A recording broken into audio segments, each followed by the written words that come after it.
Tu connais l'histoire du prince de la peur? Viens, je te la raconte. Dans les montagnes sombres de la Transylvanie, un nom résonne encore comme une malédiction. Vlad Tepes. Pour les uns, un héros. Pour les autres, un monstre.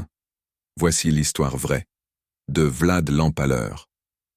Vlad III naît en 1431 à Sighisoara, en Valachie, une région instable entre l'Empire ottoman et la Hongrie. Son père, Vlad II Dracul, fait partie de l'Ordre du Dragon, une confrérie chrétienne jurant de repousser les Ottomans. C'est de là que vient le nom Dracula, fils du dragon. Mais dès son enfance, Vlad est plongé dans l'horreur. À l'âge de 11 ans, il est livré en otage aux Ottomans. Prison dorée? Pas vraiment. Il grandit dans la peur entre trahison et humiliation.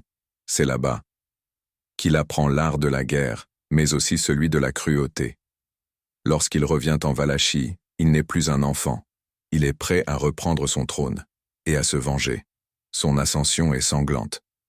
Pour s'imposer, Vlad élimine sans pitié ses ennemis.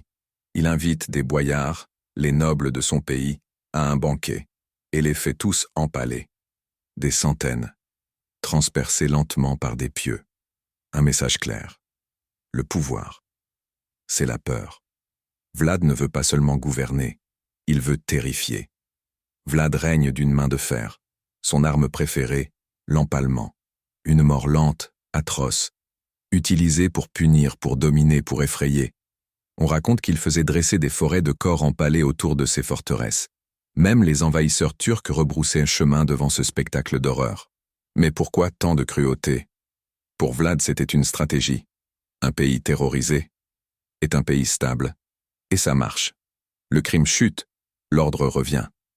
Mais à quel prix? En 1462, il entre en guerre directe contre les Ottomans. Il brûle ses propres villages pour ne rien laisser à l'ennemi. Il emploie la terreur comme une arme tactique. Et même si le sultan avance jusqu'à Targovishte, il découvre un champ de 20 000 cadavres empalés. Le message est clair. Ici, la mort est chez elle. Mais Vlad finit par tomber, trahi, emprisonné, puis libéré.